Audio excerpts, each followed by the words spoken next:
Happy teacher day থাল। হ্যাঁ রে বাবুরা, হ্যাপি টিচার্স ডে। স্যার আমি আপনার জন্য একটা বই নিয়ে এসেছি, পড়বেন স্যার, তারপর আমাদেরকে পড়াবেন। লেন স্যার বইটা। Thank you thank you.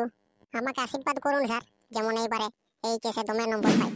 একটা বই দিয়ে যদি সবাই এইচএসে দমে নম্বর পাই, তাহলে আমি 10টা বই দেখি। উল্টা পাল্টা বলিস না রে, আজকে শিক্ষক দিবস বটে।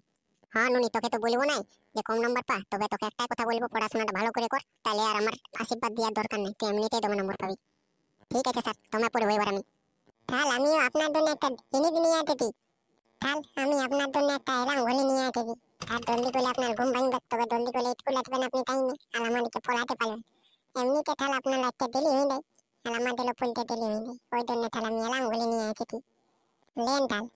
Thank you Babu, thank you. আমাকে তাহলে আশীর্বাদ করুন, যেমন প্রতিবারের মতন এবারও টপ করতে পারি। আশীর্বাদের কিছু নাই বাবু, যেরকম ভাবে পড়াশোনা করছিস সেরকম মন নিয়ে পড়াশোনা করে তুই টপেই করবিস। তাহলে আমিও আপনার জন্য একটা দিদি নিয়ে এসেছি। হ্যাঁ রে, তোরা কি নিয়ে এসেছিস? আমি তাহলে আপনার জন্য একটা টুপি নিয়ে এসেছি। আপনি যখন রোদে আছেন, একদম ঘামে গলে টিনান গলে আছেন না, আমার বহুত খারাপ লাগে ওটা দেখে। ওই জন্য তাহলে আমি না আপনার জন্য এই টুপিটা নিয়ে এসেছি, দয়া করে থালে তালেন। হ্যাঁ রে, গোটা বছরটা তোরা আমাকে জ্বালাস, আর আজকে তোরা যে চেহারাটা দেখাচ্ছিস, আমি নিজেই বিশ্বাস করতে পারছি না যে এটা তোরা বটি বলে। না তাহলে ওইরকম একটু একটু জ্বালাইতে ভালো লাগে, তাহলে আপনাকে ওই জন্য এরকম জ্বালাই। লেন তাহলে টুপিটা লেন তাহলে। ঠিক আছে বাবু দে। হ্যাঁ রে জড়কা, তুই কিছু আনিস না আমার জন্য? স্যার আমি আর কালকা মিলে আপনার জন্য একটা ব্যাগ কিনে নিয়ে এসেছি। আপনি থলি নিয়ে যখন স্কুল আসেন, ওটা দেখে আমাদের বহুত খারাপ লাগে। কিছু মনে করবেন না স্যার, একটু কম দামি হয়ে গেল। আরে কম দামি হলো তো কি হলো, টাকাটা বড় ব্যাপার নয়, তোরা যে আমার নিয়ে ভাবিস তো সেটা দেখেই আমি অবাক হয়েছি। প্রণাম নেবেন স্যার আমার, যেমন পাসটা করতে পারি। হ্যাঁ বাবু, ভালো করে পড়াশোনা করে। প্রণাম নেবেন স্যার আমারও। সুখে থাক বাবু, ভালো করে পড়াশোনা করে। ঠিক আছে চল, তাহলে এবার আমরা আজকে একটু ফুলটি করবো, আজকে আমাদের ফুলটির দিন বটে। শোন, এখন কোথায় যাচ্ছিস? দাঁড়া, তোদের জন্য খাবার দাবারের কিছু ব্যবস্থা করছি। না স্যার, ওইসবের দরকার নাই, ছাড়িয়ে দেন না।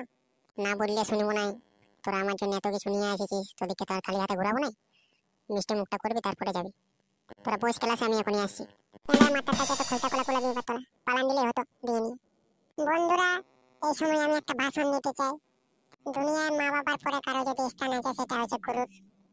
কারণ মা বাবা খাবার দাবার দেয়, জামা কাপড় দেয়, সব কিছু দেয়, দেখাশোনা সব কিছু করে, ঠিক আছে, কিন্তু গুরুর কাছ থেকে আমরা যেটা পাই সেটা হলো বিদ্যা। হ্যাঁ, তো সেই হিসাবে গুরুকে একটু সম্মানটা করবে বাবা। ঠিক আছে বন্ধুরা, সবাই ভালোভাবে তৃতীয় দিবস কাটাও। চললাম, নেক্সট ভিডিওতে আবার দেখা হবে। ভালো লাগলে তো একটা লাইক করে দাও।